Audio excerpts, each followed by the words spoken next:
yang menarik adalah ini si kerupuk dibikin jadi apa pakai sambal-sambal kayak gini. Dan kata adik aku ini nih seblak tuh yang dulunya tuh sebelum ada yang berbuah-buah, sekarang seblak tuh kayak gitu.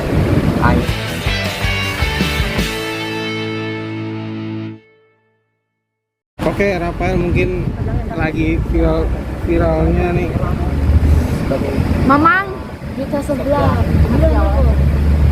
Awalnya dari keisengan waktu aku pulang ke Garut, waktu kemarin Idul Fitri pulang ke Garut. Jadi memang kalau di Garut tuh aku konsepnya gak ada diet-dietan, karena kan memang jarang pulang ke Garut, dan di Garut itu pasti makanannya enak-enak gitu. Jadi gak ada yang namanya diet-dietan. Malam-malam biasanya aku pesan cemilan ke salah satu ada langganan aku lah. Nah, ada aku chat ke tukangnya, biasanya emang dia delivery gitu, terus di chat ke tukangnya ternyata nggak dibalas, ternyata tutup. Akhirnya aku bilang ke adek aku, aduh makan apa dong, bikin apa deh yang ada di sini. Dan adanya tuh kerupuk putih itu tinggal sedikit, sama ada bakso aci. Waktu itu dibikin lah sama adek aku dua-duanya. Kalau bakso aci aku yang kayak aku udah biasa, ini di Jakarta juga banyak. Ini yang menarik adalah ini si kerupuk dibikin jadi apa pakai sambal-sambal kayak gini.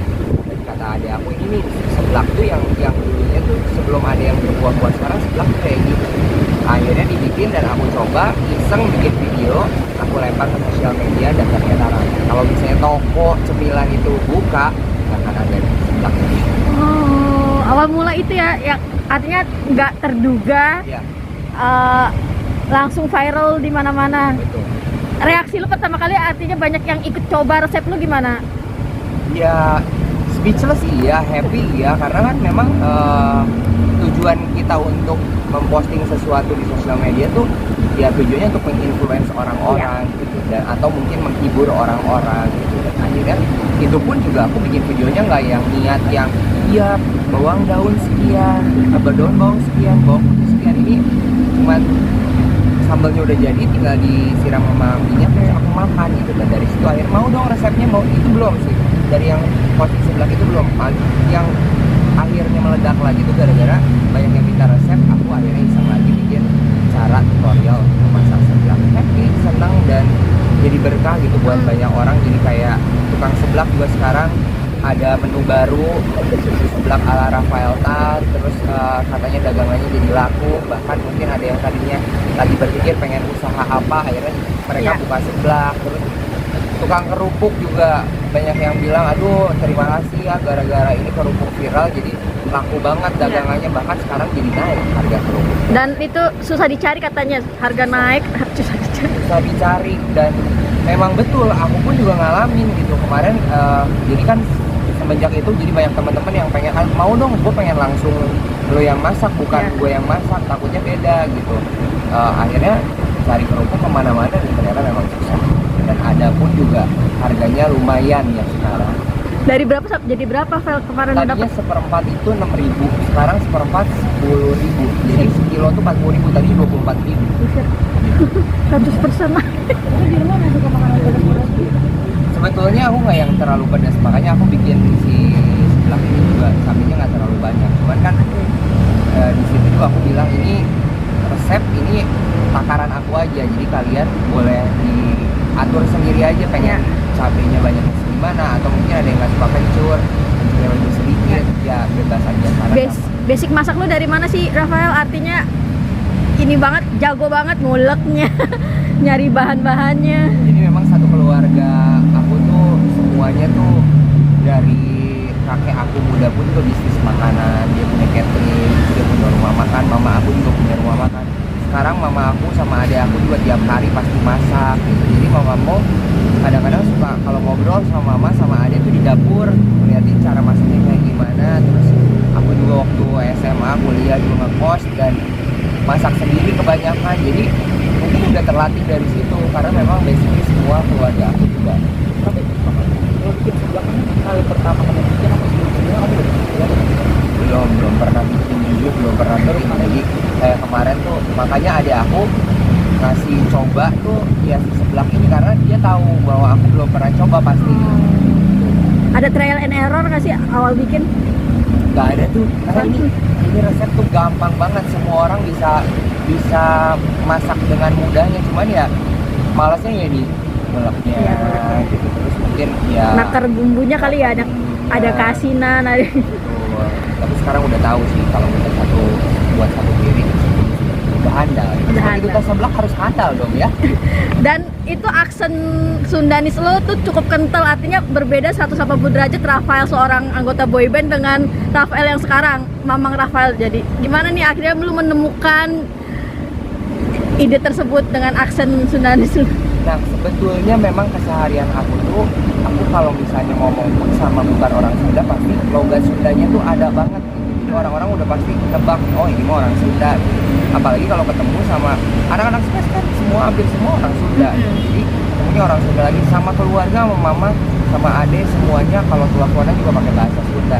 Jadi begitu kemarin aku mikir kayak coba deh pakai bahasa Sunda gitu. Ya, maksudnya nating tulus saja gitu. Kalau misalnya ada yang suka, oke syukur. Kalau misalnya nggak ada yang suka ya mungkin nanti kita bikin lagi yang lain. Tapi ternyata tanggapan dari followers di sosial media, waduh baru kali ini nih ngelihat orang Chinese tapi pakai bahasa Sunda. Biasanya orang Chinese kebanyakan logatnya Jawa, Medok gitu. Akhirnya sekarang kayak wah banyak yang suka juga ya. Padahal waktu itu aku belum bikin subtitle loh. Mereka juga kayak ternyata viewer, cuman banyak yang bilang, ayo dong, aku nggak ngerti ini gimana ya.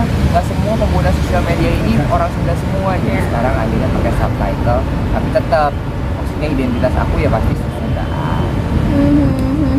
Mang ada artinya dengan banyak ya bilang lo Mamang, duta seblak, duta apa lain, gimana reaksi?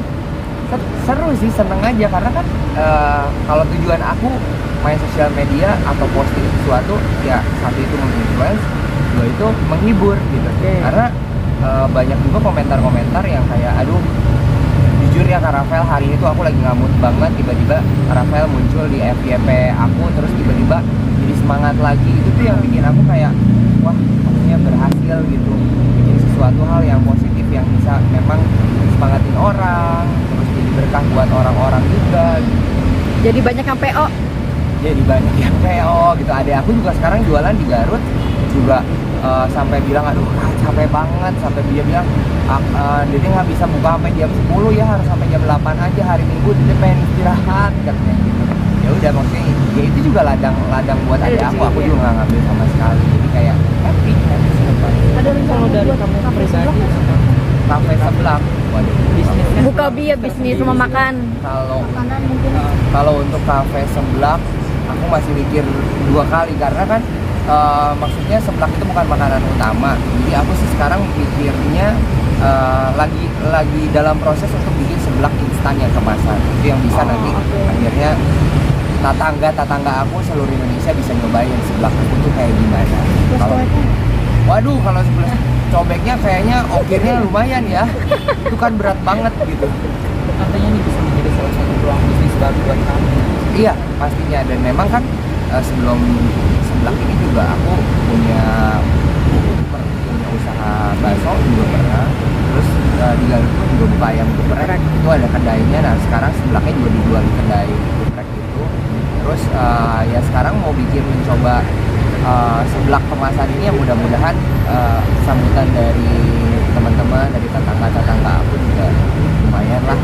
Omsetnya sekarang berapa sih Rafael? Artinya kan gabung sama kedai ayam geprek kan, omsetnya sendiri naik Lumayan. berapa persen? Baru aja kemarin gitu.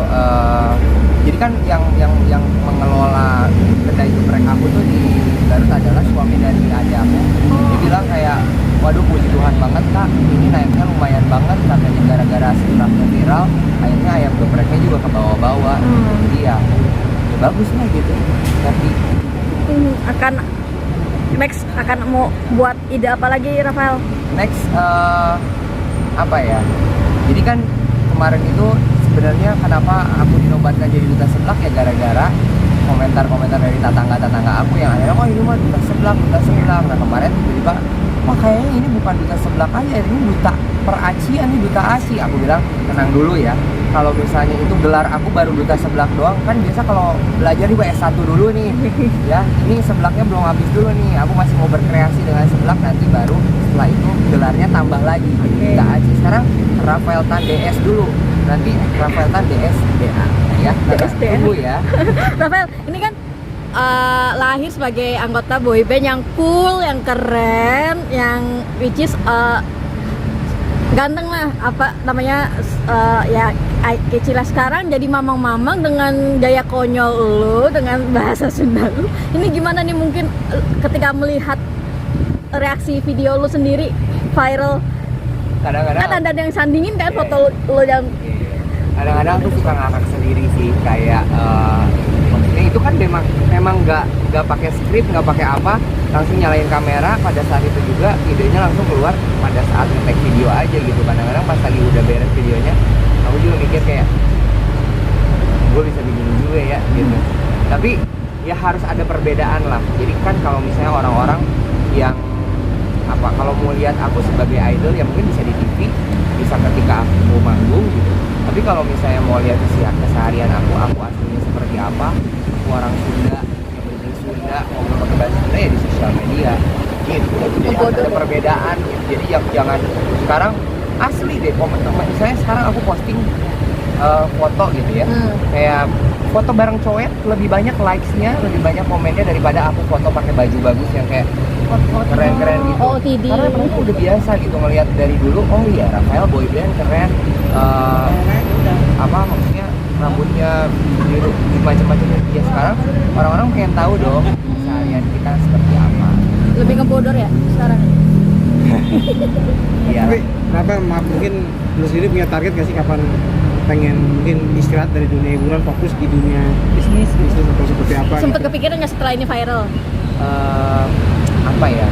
Karena aku tuh memang secinta itu sama dunia tarik suara, terutama dunia tarik suara. Terus akhirnya sekarang merambah ke dunia entertain lah gitu. Jadi selama aku masih dikasih kepercayaan untuk bisa tampil sebagai entertainer, ya aku akan pergunakan sebaik mungkin. Tapi kalau misalnya di belakang itu pun juga aku mikir kayak ada plan B-nya, karena kan pasti kan kalau di dunia entertain kan pasti nanti berputar, ada perputaran lagi gitu. Jadi kita harus tahu nih plan B-nya apa ketika nanti kita udah nggak di dunia entertain lagi. Tapi selama aku masih bisa dikasih kepercayaan, masih sehat gitu, masih suara masih oke gitu, jadi aku bakal tetap ada sih di dunia entertain. Karena nggak dipungkiri pun apa ya, label apa boleh bilang, label public figure itu memudahkan untuk aku bisa punya bisnis yang lain gitu. Jadi itu nggak dipungkirin, maksudnya pasti orang-orang juga yang sesama teman-teman artis juga pasti menyadari itu. Jadi selama aku masih bisa exposure di entertain kan pasti nanti ke bawah juga apa bisnis kan. Oke.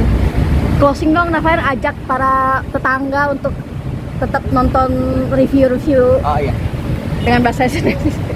tetangga-tetangga stay tune terus ya, jangan sampai di skip. Pokoknya aku setiap hari demi tetangga-tetangga ini pasti akan bikin konten-konten yang luar biasa. Meskipun liar harus ngedit subtitle, tapi demi tetangga semua aku rela untuk membuat konten-konten garelo ya. Thank you.